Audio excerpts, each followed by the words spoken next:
68 college basketball teams from across the country playing on one of the biggest stages in sports this week. Furman, one of those teams, with the Paladins making their first NCAA tournament appearance since 1980. To get to this point is special, but March Madness becomes even more magical when Cinderella teams have their one shining moment, which is exactly what happened for the Paladins on Thursday afternoon. Furman, the 13th seed of the South region, Virginia, the 4 seed. Paladins fall behind early on the big stage. They trailed 8-0 to start, but they start to settle in. Welcome to the big dance. Jalen Slauson, the SoCon Player of the Year, pulls the Paladins within 5. But UVA also has some players with size, including 6'11" Caden Shedrick. His dunk puts UVA back up 9. Cavaliers led by as many as 10 in the first half, but Furman would not let this one get out of hand. Back-to-back threes by Marcus Foster and Alex Williams pulls the Paladins within 2 with about 7 to go before halftime. Overall, though, Furman having some trouble from the field in the first half. Paladin shot just 34% from the field. Virginia goes on an 8-0 run as the half's winding down. Cavs led by 5 at the break. The Cavs would stretch that lead to 12 about 5 minutes into the second half, but Furman's offense gets going after the break. With about 8 to go, Mike Bothwell pulls Furman within 4, and then a few minutes later, Slauson is big time. Tie ball game after that clutch 3. The Furman faithful going crazy, and Slauson taking over. He makes the bucket, draws the foul. That gives Furman a 2-point lead. Slauson, look at that emotion. He led the Paladins with 19. With 2 to play, Virginia takes the lead on free throws. The Cavs were up 2 with just 10 seconds left in this game. But watch this play. This will be played on One Shining Moment compilations for years to come. Virginia makes a costly mistake, throwing the ball into hands of Garrett Heen, who gets it to J.P. Pegues.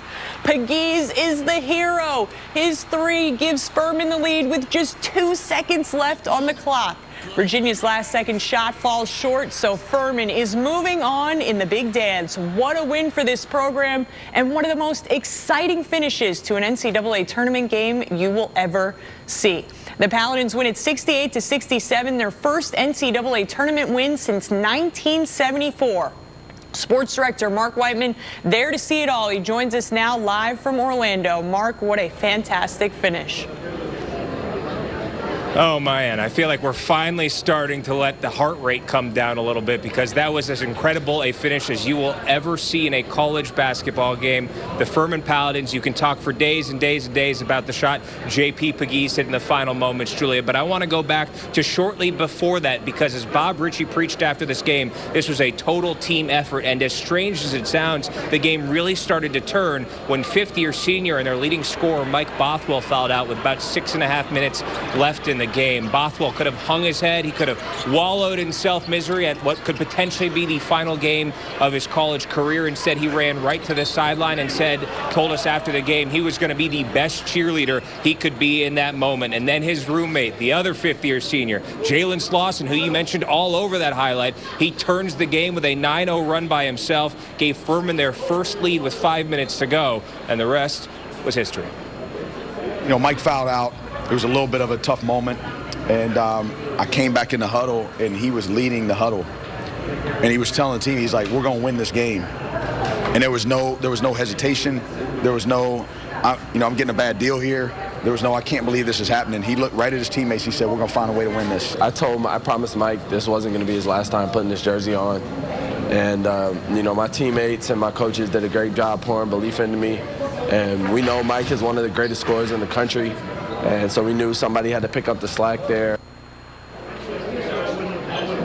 Expect to see a whole lot more purple at the Amway Center this weekend as Furman gets ready to take on San Diego State in the round of 32. In Orlando, I'm Mark Whiteman, WYFF, News 4 Sports. Thanks, Mark. Awesome coverage from Orlando. And just a few minutes ago, the College of Charleston wrapped up its NCAA tournament opener in Orlando. The Cougars lost a close one to San Diego State, 63-57. Because of NCAA restrictions, we can't show highlights of that game right now, but we will have highlights coming up tonight at 11. And as Mark mentioned, San Diego State will play Furman on Saturday afternoon in a second-round tournament game in Orlando.